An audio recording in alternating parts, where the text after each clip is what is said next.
Everyone, welcome to my YouTube channel. आज हम class 6 की जो एनसीईआरटी की बुक है पॉलिटिकल साइंस की, उसके चैप्टर नंबर 6 जिसका नाम है गांव का प्रशासन, उसके बारे में डिस्कस करेंगे।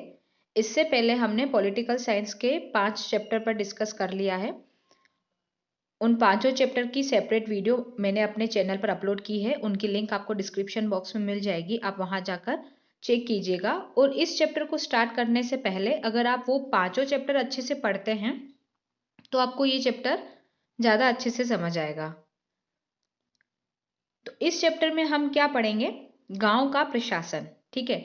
अब गांव में इतने सारे लोग रहते हैं, उनकी जो बेसिक नीड्स होती हैं जैसे पानी, बिजली, सड़क, ठीक है, उन सबको पूरा करने का जो काम होता है वो इतना ईजी नहीं होता। तो कोई भी एक बंदा ये सारा काम नहीं देख सकता, चाहे वो कोई नेता हो, चाहे वो कोई प्रशासनिक अधिकारी। तो सबको अलग अलग पार्ट में डिवाइड कर दिया गया है, जिन्हें कुछ को शांति, जैसे शांति व्यवस्था बनाए रखने के लिए पुलिस का, मतलब पुलिस को शांति व्यवस्था बनाए रखने का काम दिया गया है। उसके बाद जो भी डॉक्यूमेंट होते हैं जमीन से रिलेटेड, उनके लिए एक राजस्व अधिकारी होता है। तो इन सबको उनके अलग अलग काम दे दिए गए हैं। तो इस चैप्टर में हम पढ़ेंगे एक तो पुलिस के बारे में और एक राजस्व अधिकारी की, किस प्रकार पुलिस गांव में शांति व्यवस्था बनाए रखती है, और जो राजस्व अधिकारी है वे जो भी जैसे उनकी जमीन से रिलेटेड या जो खेत की जो भूमि होती है उनसे रिलेटेड जो भी डॉक्यूमेंट है उनकी वो सारा एंट्री और रिकॉर्ड राजस्व अधिकारी करता है। तो अब हम रीडिंग स्टार्ट करते हैं चैप्टर की, और साथ ही साथ उसको हम समझते भी जाएंगे। गांव में झगड़ा। मोहन एक किसान है, उसके परिवार के पास थोड़ी सी खेतीहर जमीन है जिस पर वह कई सालों से खेती कर रहा है। उसके खेत से लगा हुआ रघु का खेत है। ये एक स्टोरी बता रहा है।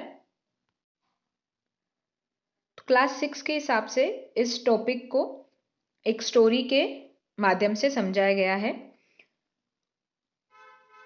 दोनों के खेत एक छोटी सी मेड़ से अलग होते हैं, मतलब जो मेड़ होती है वो इन दोनों के खेत को अलग करती है।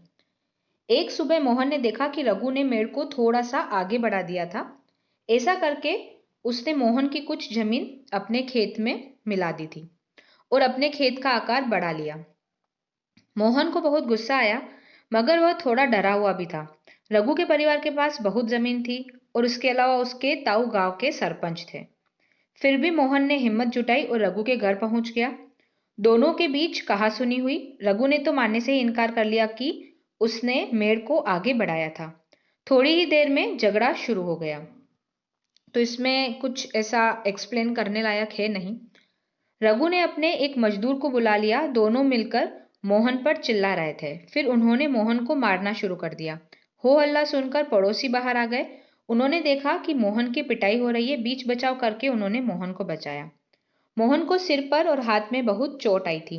एक पड़ोसी ने उसकी मरहम पट्टी की। मोहन के दोस्त ने, जो गांव के डाकघर में काम करता था, सुझाव दिया कि उन्हें स्थानीय पुलिस थाने जाकर रपट लिखवानी चाहिए, यानी एफआईआर दर्ज करवानी चाहिए। जबकि कुछ लोग इसके खिलाफ थे। उन्हें लग रहा था कि इसमें बहुत सारा पैसा बर्बाद हो जाएगा और नतीजा कुछ नहीं निकलेगा, क्योंकि जो रघु था उसके जो ताऊ थे वो सरपंच थे, तो उन्हें ये था कि सेटिंग से कहीं वो बच जाएगा। कुछ लोगों ने कहा कि रघु के परिवार वाले तो पहले ही पुलिस थाने पहुंच चुके होंगे। काफी विचार विमर्श के बाद यह तय हुआ कि जिन पड़ोसियों की आंखों के सामने यह घटना हुई, मोहन उनको लेकर पुलिस थाने जाएगा। पुलिस थाने का क्षेत्र। थाने के रास्ते में एक पड़ोसी ने पूछा, क्यों न हम थोड़ा और पैसा खर्च करके शहर के बड़े थाने चलें। मोहन ने समझाया कि बात पैसे की नहीं है, हम सभी थाने में अपना मामला दर्ज करवा सकते हैं क्योंकि हमारा गांव इसी कार्य क्षेत्र में आता है। जिस एरिया में आप हैं तो आपको एफआईआर वहीं दर्ज करवानी पड़ती है। हर पुलिस थाने का एक कार्य क्षेत्र होता है जो उसके नियंत्रण में रहता है, और लोग उस क्षेत्र में हुई चोरी, दुर्घटना, मारपीट, झगड़े आदि की रपट उसी थाने में लिखवा सकते हैं। यह वहां के थानेदार की जिम्मेदारी होती है कि वह लोगों से घटना के बारे में पूछताछ करे, जांच पड़ताल करे और अपने क्षेत्र के अंदर के मामलों पर कार्रवाई करे। तो इस तरीके से ये पूरा इनका प्रोसीजर होता है कि जिस एरिया का पुलिस थाना बना हुआ है, आपको कोई दिक्कत है तो आप वहीं जाकर रिपोर्ट, एफआईआर दर्ज करवाइए। पुलिस अकॉर्डिंगली इन्वेस्टिगेशन स्टार्ट कर सकती है। अब पुलिस थानों में होने वाले काम देखेंगे। जब सब लोग पुलिस थाने पहुंचे तो मोहन थानेदार के पास गया और उसे पूरा मामला बताया। उसने यह भी बताया कि वह अपनी शिकायत लिखित रूप में देना चाहता है। थानेदार ने बड़ी बेरुखी से कहा कि उसके पास छोटी छोटी शिकायतों की जांच पड़ताल का समय नहीं है। मोहन ने अपने गांव भी दिखाए लेकिन थानेदार पर कोई असर नहीं हुआ। फिर मोहन को हैरानी हुई कि उसकी शिकायत आखिर दर्ज क्यों नहीं की जा रही है। मोहन बाहर गया और अपने पड़ोसियों को बुलाकर अंदर ले आया। पड़ोसियों ने थानेदार को समझाया कि मोहन को उनकी आंखों के सामने पीटा गया है। अगर वे उसे न बचाते तो उसे बहुत ही गंभीर चोटें आती। उन्होंने मामला दर्ज करने पर जोर दिया और फाइनली थानेदार राजी हो गया। उसने मोहन को अपनी शिकायत लिखकर देने को कहा। थानेदार ने वायदा किया कि अगले दिन एक हवलदार घटना की जांच पड़ताल के लिए उसके वहां पहुंचेगा। पहले उसने मना कर दिया था कि वह एफआईआर दर्ज नहीं करेगा, पर फिर लोगों ने समझाया तो उन्होंने एफआईआर दर्ज यानी लिख दी थी। पुलिस थाने में जो कुछ भी हुआ उसे एक नाटक के रूप में दिखाई। ये आपको एक टास्क दिया गया है, वो इतना इंपॉर्टेंट नहीं है। तो इस प्रकार मोहन को कोई दिक्कत हुई, वो पुलिस थाने गया, उसने रिपोर्ट लिखवाई और फिर थानेदार ने आश्वासन दिया कि कल एक हवलदार आएगा और इन्वेस्टिगेशन अपना करेगा। अब क्योंकि हमने इसमें दो प्रशासनिक अधिकारियों की बात की थी तो पुलिस का हमने देख लिया कि शांति व्यवस्था बनाए रखने के लिए पुलिस का इंपॉर्टेंट रोल होता है, पर वो रोल तभी होगा जब तक वहां करप्शन नहीं हो। अब हम देखेंगे राजस्व विभाग। ये अभी हम क्लास 6 के हिसाब से खाली बेसिक बेसिक पढ़ रहे हैं, आगे आने वाली क्लास में हम डिटेल में पढ़ते जाएंगे। राजस्व विभाग का काम, आपने पढ़ा कि मोहन और रघु में खेत की मेड़ को लेकर जबरदस्त लड़ाई हुई। क्या ऐसा कोई तरीका नहीं था जिससे यह अपना मामला शांतिपूर्वक सुलझा लेते? क्या कोई ऐसे अभिलेख यानी रिकॉर्ड होते हैं जिनमें यह पता चल जाए कि गांव में किसके पास कौन सी जमीन है? ठीक है, ये क्या होता है, एक राजस्व अधिकारी होता है, उसमें जैसे अलग अलग पटवारी और ये सारे इनके पदाधिकार होते हैं, जैसे लेखपाल होता है। तो वो क्या करते हैं, गांव में जिसके नाम पर जितनी भी भूमि है उन सबका रिकॉर्ड अपने पास रखते हैं कि इन केस जैसे उसने मेड़ खिसका दी। अब सपोज जो रघु है उसने मेड़ खिसकाई और वो गांव वालों को रिश्वत देकर अपनी ओर मिला ले और बोले कि सबके सामने कि तुम सबूत के तौर पर आओ और सबको बताओ कि हाँ मेरी जमीन इतनी थी। तो जो पटवारी और जो लेखपाल होते हैं ये क्या करते हैं, सारा रिकॉर्ड रखते हैं ताकि इन फ्यूचर कुछ भी हो तो वो रिकॉर्ड में चेक कर सकते हैं कि किसके पास कितनी जमीन है। जमीन को नापना और उसका रिकॉर्ड रखना पटवारी का, देखो इसमें आ गया, पटवारी का मुख्य काम होता है। अलग अलग राज्यों में इसको अलग अलग नाम से जाना जाता है। कहीं पटवारी बोलते हैं, कहीं लेखपाल, कहीं कर्मचारी, कहीं ग्रामीण अधिकारी, तो कहीं कानूनगो। ये जो 4-5 नाम है उन सबका काम यही है कि वे जमीन का लेखा जोखा अपने पास रखते हैं। हम यहाँ जमीन का लेखा जोखा रखने वाले कर्मचारी के लिए पटवारी शब्द का इस्तेमाल कर रहे हैं। प्रत्येक पटवारी कुछ गांव के लिए जिम्मेदार होता है। उनका एक एरिया फिक्स होता है कि आपको इस एरिया के लोगों के पास जितनी भी भूमि है उनका रिकॉर्ड अपने पास रखना है। अगले पृष्ठ पर दिए गए नक्शे और उसके अनुसार बने खसरे यानी रजिस्टर के विवरण को देखिए। हम जैसे आगे चलेंगे तब हम उस रजिस्टर के विवरण को देखेंगे। यह पटवारी द्वारा रखा गया गांव के लोगों की जमीन के रिकॉर्ड का एक हिस्सा है। आमतौर पर पटवारियों के पास खेत नापने के लिए अलग अलग तरीके होते हैं।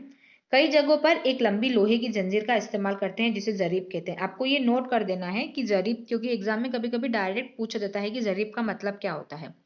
तो जरीब वह एक लोहे की जंजीर है जिसका यूज पटवारी करता है उसकी लंबाई मतलब उस खेत को नापने के लिए। ऊपर दी गई कहानी में पटवारी मोहन और रघु के खेतों को नापकर यह देख सकता है कि वह गांव के नक्शे में से मेल खाता है कि नहीं। अगर वह नक्शे से मेल नहीं खाता तो उसको पता चल जाएगा कि मेड़ खिसकाकर खेत की सीमा बदली गई है। ठीक है, तो ये एक उनके पास अच्छा ऑप्शन हो गया कि वो जाकर डायरेक्ट पटवारी से कांटेक्ट करेंगे कि आप देखिए कि किसके पास कितनी भूमि है। पटवारी किसानों से भूमि कर भी इकट्ठा करता है और सरकार को अपने क्षेत्र में उगने वाले फसलों के बारे में जानकारी देता है। मतलब ये सारा टैक्स तो वो लेते ही हैं। यह काम वह अपने रिकॉर्डों के आधार पर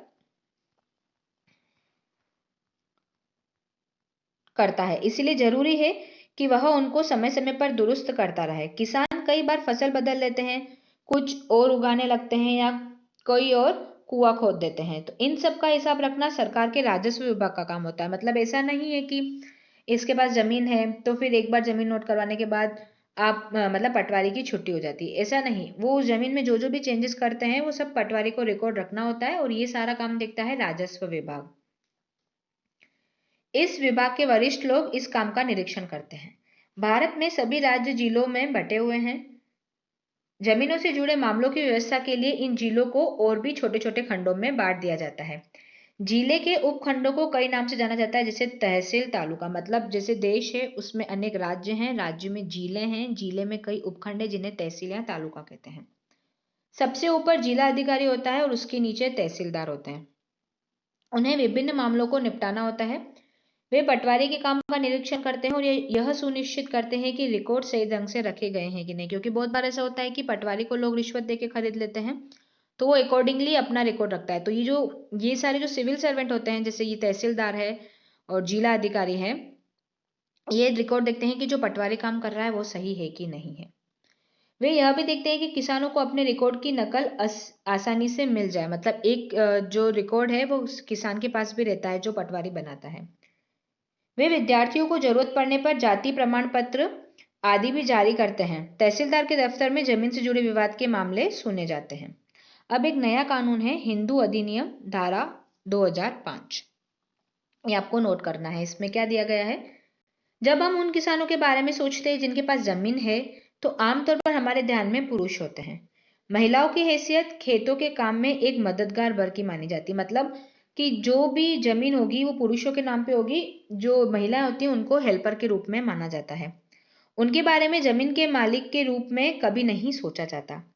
अभी तक कई राज्यों में हिंदू औरतों को परिवार की जमीन में हिस्सा नहीं मिलता था। पिता की मृत्यु के बाद जमीन बेटों में बांट दी जाती थी। हाल ही में यह कानून बदला गया है। मतलब अगर किसी पिता की डेथ हो जाती थी तो उसकी जमीन उसके बेटों में बांट दी जाती थी, उसमें उसकी बेटी का कोई रोल नहीं होता था। पर एक नया कानून बनाया गया है, उसके मुताबिक बेटों, बेटियों और उसकी माँ को जमीन में बराबर हिस्सा मिलता है। और यह जो कानून है वो भारत के सभी राज्यों और केंद्र शासित प्रदेशों में भी लागू होते हैं। इस कानून से बड़ी संख्या में औरतों को फायदा होगा, क्योंकि क्या होता है कि बहुत बार तो ऐसा होता है कि औरतों को उनके काम से ऐसे बेदखल कर दिया जाता है। तो अगर उनके पास उनकी जमीन रहेगी तो उनमें भी आत्मविश्वास बढ़ेगा कुछ काम करने के लिए। अब इससे औरतों को बहुत फायदा होगा। इसमें एक और स्टोरी दी गई है कि सुधा एक खेतीहर परिवार की सबसे बड़ी बेटी है। वह शादीशुदा है और पास के गांव में रहती है। अपने पिता की मृत्यु के बाद सुधा अक्सर खेती के काम में माँ का हाथ बटाने आती है। उसकी माँ ने पटवारी से कहा कि जमीन पर अब बेटे के साथ साथ उसका और दोनों बेटियों का नाम भी रिकॉर्ड में आ जाए। सुधा की माँ बड़े आत्मविश्वास के साथ छोटे बेटे और बेटी की मदद से खेती का काम संभालती है। सुधा भी इसी निश्चितता में जी रही है कि जरूरत पड़ने पर वो अपने हिस्से की जमीन से काम चला सकती है। मतलब वो हेल्प करती है तो बदले में उसको कुछ मिलेगा भी। इसमें ये एक पोयम दी गई है जो इतनी एग्जाम की दृष्टि से इंपॉर्टेंट नहीं है। आप वीडियो को पॉज करके इसको पढ़ सकते हैं। अब इसमें अन्य जो सार्वजनिक सेवाएं हैं उनका एक सर्वेक्षण दिया गया है और ये हम पढ़ लेते हैं। इस पार्ट में हमने सरकार के कुछ प्रशासनिक कार्यों के बारे में पढ़ा, खासकर ग्रामीण क्षेत्र के संदर्भ में, क्योंकि इस चैप्टर में ग्रामीण क्षेत्र के बारे में बताया गया है। नेक्स्ट में हम शहरी क्षेत्र के बारे में देखेंगे। पहला उदाहरण था कानून व्यवस्था बनाए रखने के बारे में और दूसरा था जमीन के अभिलेखों की व्यवस्था के बारे में। तो कानून व्यवस्था बनाए रखने में पुलिस हेल्प कर रही थी और जमीन के अभिलेखों की व्यवस्था में राजस्व अधिकारी। पहले मामले में हमने पुलिस की भूमिका का परीक्षण किया और दूसरे में पटवारी की भूमिका का। इनके काम का विभाग के अन्य लोगों द्वारा निरीक्षण किया जाता है, जैसे पुलिस अधीक्षक या तहसीलदार द्वारा। ये हमने पहले पढ़ लिया। हमने यह भी देखा कि लोग कैसे इन सुविधाओं का इस्तेमाल करते हैं और उन्हें किस तरह की समस्याएं आती हैं। इन सेवाओं का उपयोग कानूनों के अनुसार होना चाहिए। आपने संभवतः सरकार के अन्य विभागों द्वारा दी जा रही सार्वजनिक सेवाओं को भी देखा होगा, उसके बारे में हम आगे पढ़ते जाएंगे। अपने गांव या क्षेत्र के लिए दी जा रही सार्वजनिक सेवाओं की एक सूची बनाइए, जैसे दुग्ध उत्पादक समिति, राशन की दुकान, बैंक, पुलिस थाना, बीज और खाद के लिए कृषक समिति, डाक बंगला, आंगनवाड़ी, बालवाड़ी, सरकारी स्कूल, प्राथमिक स्वास्थ्य केंद्र, अस्पताल। ये सारी इसकी लिस्ट है, तो आप वो बना सकते हैं। ये आपके लिए टास्क दिया गया है एनसीईआरटी में। अब जब वो उसमें एक बुक की नक्शे की बात कर रहे थे, वो आप देखिए कि इस तरीके से पटवारी अपने पास रिकॉर्ड रखता है। जैसे इसमें सारे चिन्ह बना दिए गए हैं। जैसे जो सीधी लाइन होगी वह सीमा होती है, फिर कहीं चारागाह, कच्ची सड़क, कुआं, पक्की सड़क पे इन सब से बताया गया है, ताकि जैसे जहां जहां भी पेड़ है तो वो पेड़ नहीं लिखेगा, पेड़ का ऐसे सिंबल बना देगा। और पक्की सड़क होगी तो डबल लाइन करेगा, कच्ची सड़क होगी तो इसे सिंगल लाइन में डैश डैश डैश डैश करेगा, कुआं होगा तो सर्कल बना देगा। तो ये सारा काम पटवारी का रहता है। तो इस प्रकार क्लास 6 की एनसीईआरटी का हमारा ये चैप्टर पूरा होता है। अगर आपको मेरी वीडियोस पसंद आती हैं तो आप उन्हें लाइक कीजिए, ज़्यादा से ज़्यादा शेयर कीजिए और यूट्यूब के मेरे इस चैनल को सब्सक्राइब कीजिए, जिससे आप मेरे आने वाली हर वीडियो से अपडेट होते रहेंगे। Thank you so much.